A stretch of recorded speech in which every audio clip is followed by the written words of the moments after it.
Arsenal Fan TV America, Arsenal Football Club. Welcome back to the northwest of the United States. Love to have you back on the show. We've got a problem. Arsenal Fan TV America, Arsenal Football Club, Arsenal fans around the world.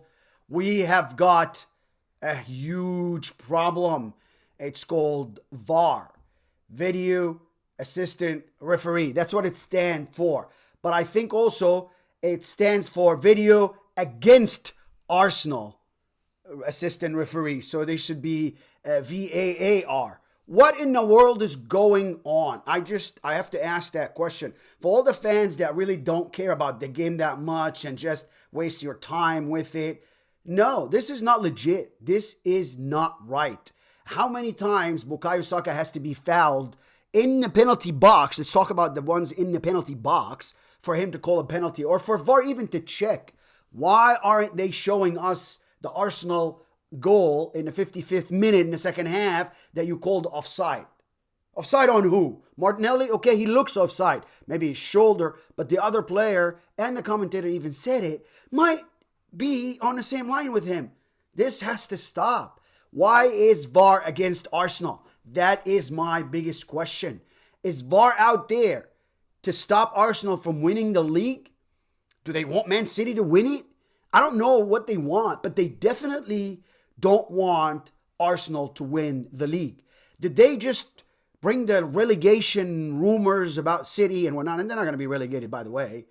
This can take 2, 5, 10 years in court. And it's ridiculous that you violate 100 and some odd codes and nobody talks to you for years. You just have a problem, they tell you. But anyways, I don't know what's going on.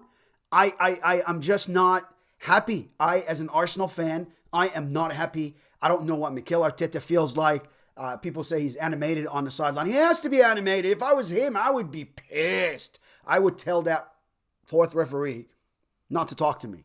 Because what is going on is shambolic business by the ref himself and his gang of assistants sitting up there. I don't know doing what.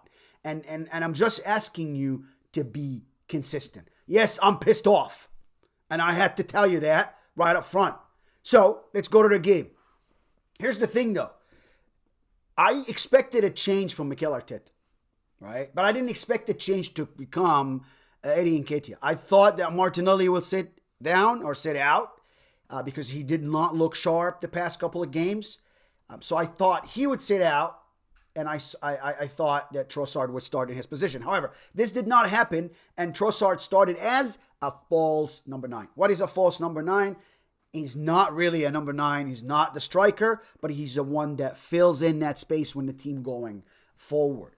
Now, Trossard did a tremendous job. He did a great job in my eyes. He played really, really well. Also, you got to give it to Mikel Arteta sitting down Eddie Nketiah that haven't scored for a couple of days. Maybe resting him also because Eddie started so many games since Gabriel Jesus is absent, which, by the way, great news for Arsenal Football Club. Gabriel Jesus is back in training. Of course, you got to be very careful with him. It'll take some time, but he'll bounce back, and that would be like a new signing for us, like ESR that I'm dying to see play, Emil Smith-Rowe.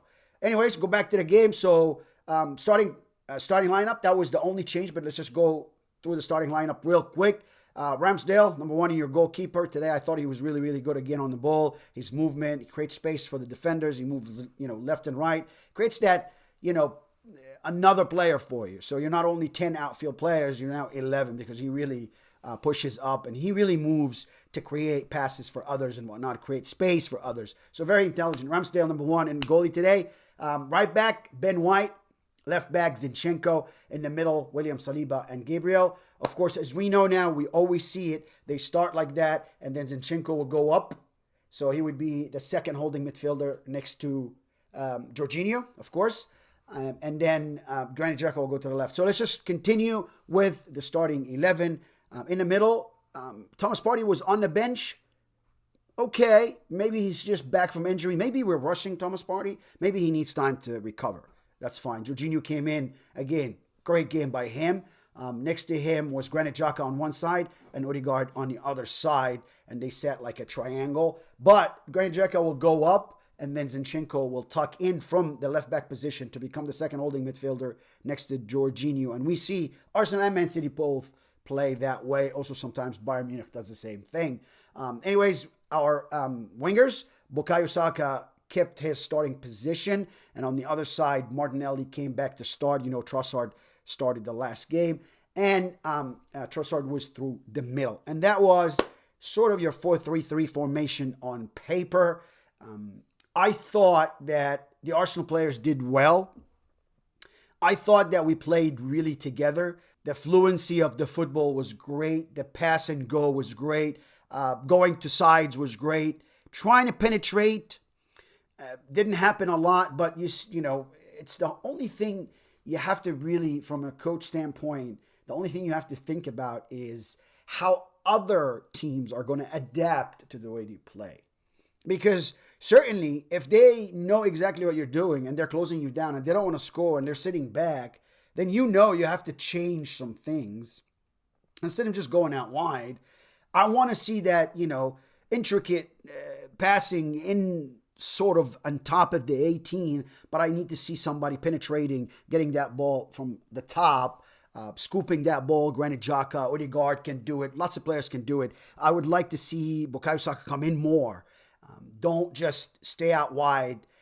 But again, the referee, that was something different. First half, we see Bukayo Saka getting pushed, not by one player that tripped, by two players. Nobody touched the ball. They got the man.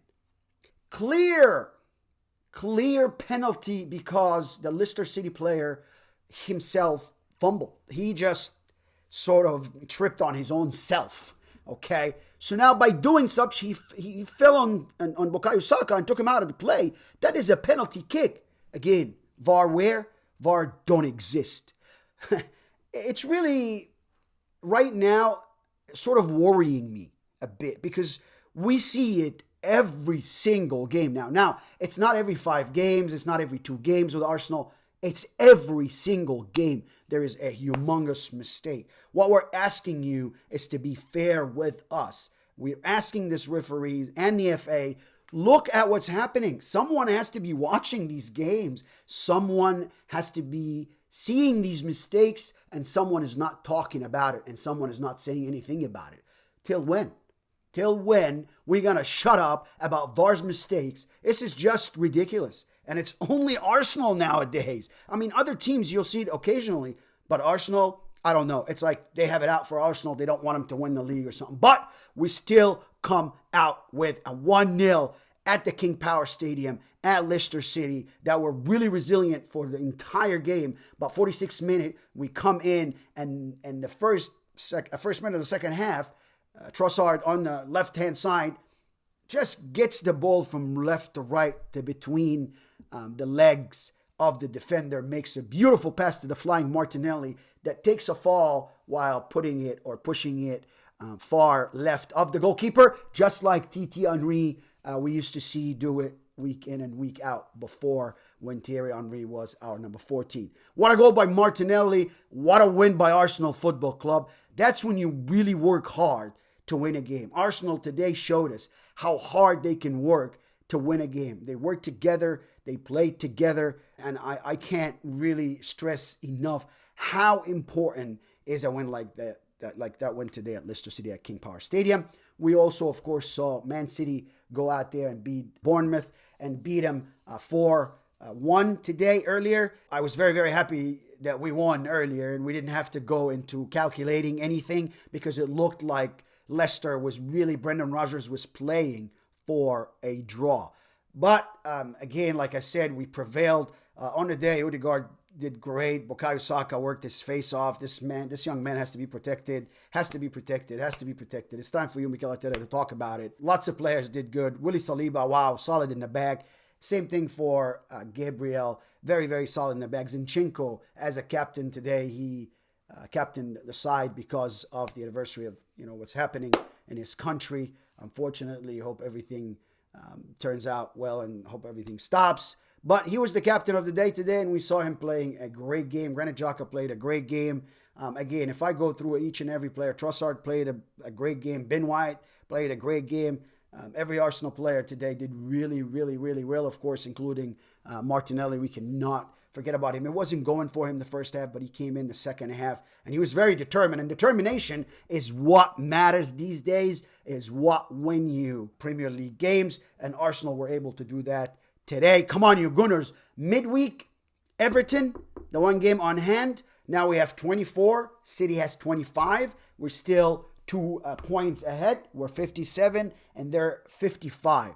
We are going to play Everton this coming Wednesday at the Emirates Stadium, and we're going to beat Everton so we can grow this into what?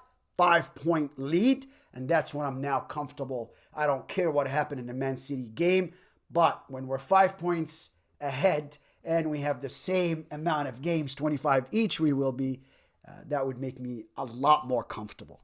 Come on, you Gunners. I see you Wednesday after the game, so we can come up with another episode and tell you how well we play against Everton and win against Everton again like we did today versus Leicester City at the King Power Stadium. If you haven't watched the game, you got to watch it. 2 penalty kicks for Bukayo Saka that did not count. 1 goal that did not count for Martinelli passing to Saka. And in the first half, they claimed that benwhite was holding the goalkeeper's hand. Well, okay, terrific. Really? Let's remember when Leno and Ramsdale are held 2 hands and nobody does anything about it. That's just because benwhite has his hand on the goalkeeper and the goalkeeper doesn't pull it out. I don't understand it. Trossard scored a great goal in the first half, didn't count it. And again, I talked about the Martinelli to Bukayo Saka goal also that didn't count. 2 penalties didn't count. That's a lot of goals right there. That could have been a 5-something if we had the right calls. Come on, you Arsenal, on Wednesday. You're going to beat Everton, and I'll see everyone then. Don't forget to subscribe, like, and share.